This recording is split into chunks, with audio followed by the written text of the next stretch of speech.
اور ایک دوسری عورت کا ذکر کیا گیا، یہ اللہ کے رسول فلاں عورت جو ہے وہ نفلی زیادہ عبادتیں نہیں کرتی، 5 نمازیں فرض ہے وہی پڑھتی ہے، 30 رمضان کے روزے فرض ہے وہی رکھتی ہے، صدقہ و خیرات بھی جو فرض ہے وہی ادا کرتی ہے، نفلی عبادتیں نہیں کرتی۔ البتہ اس کے اندر ایک خوبی ہے، وَلَا تُؤْذِي جِيرَانَهَا، کہ اس کی زبان سے جب بھی بولتی ہے موتی گرتے ہیں، جب بھی بولتی ہے پھول اس کی زبان سے بکھرتے ہیں، اس کی زبان سے کبھی کسی مسلمان بہنوں کو تکلیف نہیں پہنچی۔ نبی نے فرمایا میرے صحابہ کوئی بات نہیں اگر نفلی عبادتیں زیادہ نہیں کر پاتی، کوئی بات نہیں اگر تہجدیں زیادہ نہیں پڑھ پاتی، 5 فرض پڑھتی ہے، روزے فرض رکھتی ہے، مجھ کو بھی میرے رب کو بھی اس کی یہ عبادت منظور ہے، اس شرط پہ وَلَا تُؤْذِي جِيرَانَهَا، اس زبان کی حفاظت کی بنا پہ میں محمد بشارت دیتا ہوں، ہی من اہل الجنہ، یہ عورت اللہ کی جنت میں جانے والی ہے۔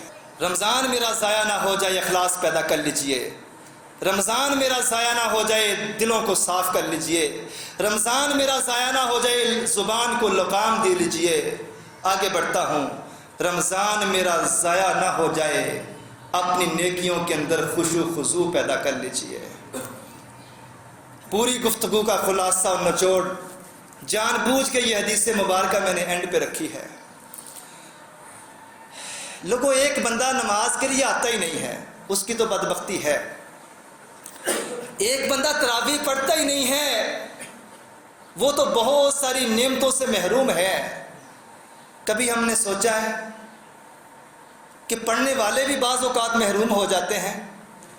ہر نماز پڑھنے والا نمازی نہیں ہوتا، ہر روزہ رکھنے والا روزہ دار نہیں ہوتا۔ یہ میں نہیں کہتا، نبی کریم صلی اللہ علیہ وآلہ وسلم کی پیاری بیوی اما عائشہ سیدہ طاہرہ مطہرہ فرماتی ہے، میں نے بھی دیکھا ہے، آپ نے بھی دیکھا ہے، جس مرضی مسجد میں جا کے دیکھ لیجئے، چھوڑ دیجئے فرقہ واریت کو، ہم صرف ایک اللہ اور ایک رسول کے ماننے والے ہیں۔ مسلمان ہونے کی حیثیت سے میری اس بات کو دل کی تختی پہ لکھ لیجئے۔ میرا دل چاہتا ہے کہ ہر مہینے کا ایک جمعہ اس عنوان پہ ہونا چاہیے کہ ہماری عبادتیں ضائع کیسے ہو رہی ہیں۔ نبی علیہ الصلوۃ والسلام کی زوجہ سیدہ طاہرہ مطہرہ فرماتی ہیں، لوگو فلا تسأل عن حسنہن و طولہن، مت پوچھو مجھ سے کہ تمہارے نبی کی رات کی نماز تراویح، نماز تہجد کتنی خوبصورت ہوا کرتی تھی، کتنی لمبی ہوا کرتی تھی۔ یار یہ کیا مذاق ہم نے بنا لیا ہے؟ نماز تراویح ہو رہی ہے اور اتنی سپیڈ سے قرآن پڑھ رہے ہیں، اتنی سپیڈ سے سجدے کر رہے ہیں، اتنی سپیڈ سے رکوع میں جا رہے ہیں، اتنی سپیڈ سے سجدے میں آ جا رہے ہیں۔ یہ ورزش نہیں ہے، یہ تو اللہ رب رحمان کی عبادت ہے، اللہ کو منانے کے لیے کھڑے ہوئے ہیں۔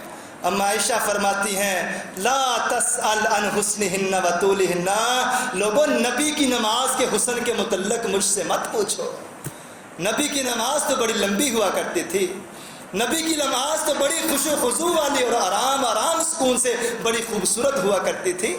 اور ہمارا المیہ کیا ہے؟ یعلمون تعلمون یعلمون تعلمون کی سمجھ آ رہی ہوتی ہے۔ بڑی معذرت کے ساتھ، کہیں ایسا نہ ہو پورا مہینہ 30 دن تراویح تو ادا کی ہے مگر ایک رکعت کا ثواب بھی ہمارے نامہ اعمال میں نہ لکھا ہوا ہو۔ یہ میں نہیں کہتا، مسجد نبوی ہے، ایک نوجوان مسجد نبوی میں نماز پڑھنے کے لیے آتا ہے، نماز ادا کی اور نماز ادا کر کے جلدی سے باہر جانے لگتا ہے۔ نبی علیہ الصلوۃ والسلام کو جاتے وقت السلام علیکم کہہ کے مسجد سے باہر جانے لگا تو نبی نے فرمایا اے میرے صحابی، اے نوجوان، ارجع فصلی فإنک لم تصلی، او میرے پروانے واپس چلا جا، تو نے نماز نہیں پڑھی۔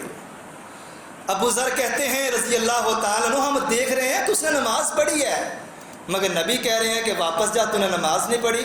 وہ نوجوان دوبارہ واپس آئے۔ لوگوں اس بات کو غور سے سنیے گا، اس بات کو غور سے سنیے گا، اگر یہ بات سمجھ آ گئی اور اس پہ عمل شروع ہو گیا، اللہ کی قسم رمضان میں کی ہوئی عبادت کی لذت آپ اپنے سینوں میں محسوس کریں گے۔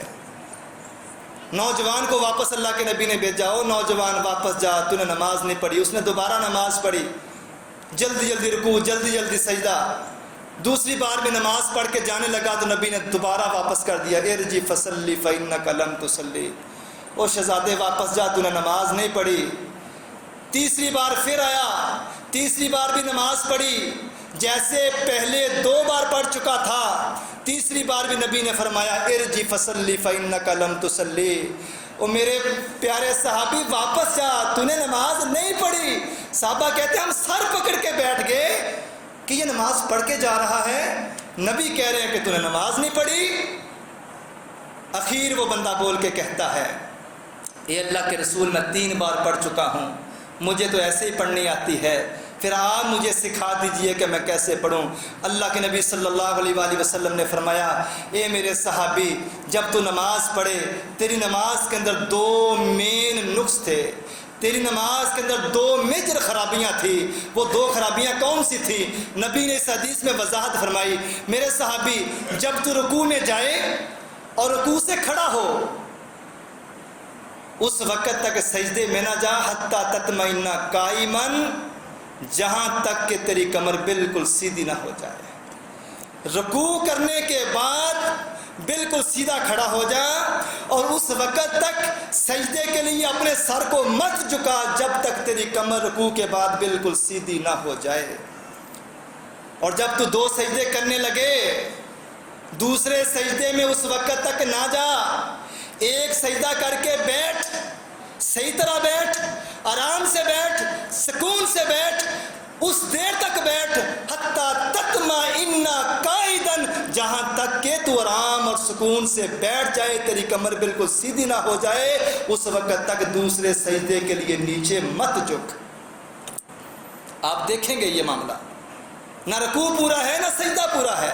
رکوع کے بعد سیدھی کمر ہوتی نہیں ہے، دڑم سے سجدے میں گر جاتے ہیں، ایک سجدہ کر کے بیٹھتے صحیح طریقے سے ہے نہیں، دڑم سے دوسرے سجدے میں گر جاتے ہیں۔ نبی نے اپنے صحابی سے فرمایا، میرے صحابی رکوع کے بعد اس وقت تک سجدے میں نہیں جانا جب تک رکوع کے بعد تیری کمر بالکل سیدھی نہ ہو جائے، ایک سجدہ کرنے کے بعد دوسرے سجدے میں اس وقت تک نہیں جانا جب تک 2 سجدوں کے درمیان آرام سے بالکل سیدھا ہو کے بیٹھ نہ جائے۔ یہ بات فرمانے کے بعد اگلے بڑے خطرناک الفاظ اللہ کے نبی نے فرمائے، اے میرے صحابی، جب انسان نماز پڑھتا ہے اس کی نماز کو آسمان کی طرف اٹھایا جاتا ہے، فرشتے اس پہ قبولیت کی سٹیمپ اور مہر لگوانے کے لیے اللہ کے پاس لے کے جاتے ہیں۔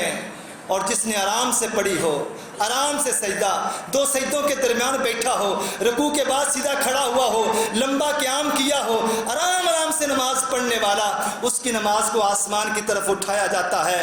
نبی نے فرمایا، پہلا آسمان کھلتا ہے، دوسرا، تیسرا، چوتھا، 5واں، 6واں، 7واں، اللہ کا عرش 7ویں آسمان کے اوپر ہے۔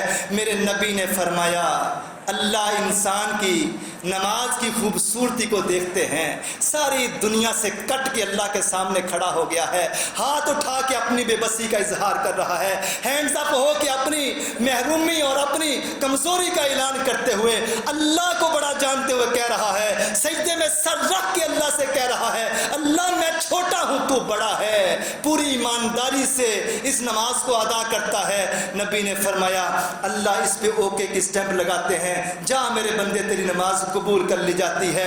پھر یہ نماز پڑھنے والے کے لیے دعا کیا کرتی ہے، حافظک اللہ کما حفظتنی، او نمازی تیری نماز کی خوبصورتی کو دیکھتے ہوئے اللہ نے مجھے قبول کر لیا ہے۔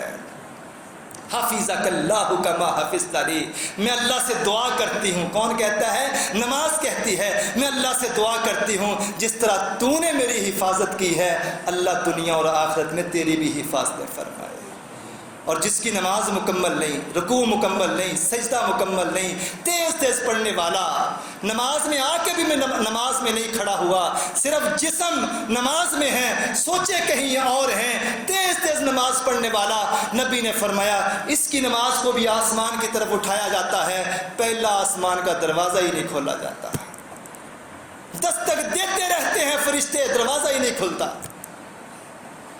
اللہ آسمان پہ دیکھ رہا ہے اور اللہ 1 منٹ اور سیکنڈ کے کروڑ میں حصے سے پہلے اپنے فرشتوں کو حکم دے دیتے ہیں میرے بندے کی نماز آ رہی ہے، دروازہ ہی نہیں کھولنا، مجھ تک نہ آنے پائے۔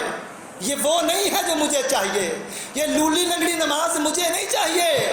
اللہ کے نبی نے فرمایا پہلا آسمان کا دروازہ ہی نہیں کھلتا، پھر اس بندے کی نماز کو ایک کپڑے کے اندر لپیٹا جاتا ہے اور اس نماز کو اس نمازی کے چہرے پہ اسی وقت دے مارا جاتا ہے۔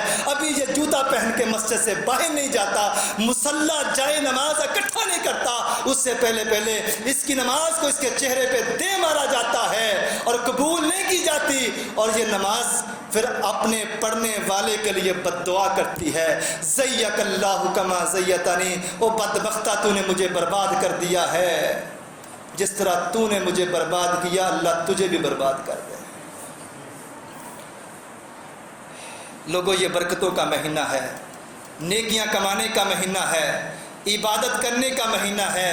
قرآن پڑھیں تو آرام سے، تراویح پڑھیں تو آرام سے، فرض نماز پڑھیں تو آرام سے، کوئی بھی نیکی کا کام کریں تو آرام سے پڑھیں، آرام سے کریں، دل کو سکون محسوس ہوتا۔ اگر آپ محسوس کریں، سمجھ لیں کہ کوئی چیز پلے پڑ رہی ہے۔ اگر نماز پڑھنے کے بعد بھی نمازیں میرے منہ پہ دے ماری جانی ہے، پھر اس کا مطلب ہے کہ رمضان کی نعمتوں اور برکتوں کو میں ضائع کر رہا ہوں۔ اللہ مالک سے دعا ہے اللہ ہمیں اخلاص پیدا کرنے کی، دلوں کو صاف کرنے کی، زبانوں کو لگام دینے کی، اور اپنی نمازوں کو بڑے آرام اور سکون سے ادا کرنے کی توفیق عطا فرمائے، اور اللہ ہمیں اس رمضان کی نعمتوں اور برکتوں کو صحیح معنوں میں سمیٹنے کی توفیق عطا فرمائے۔ وآخر دعوانا الحمدللہ رب العالمین۔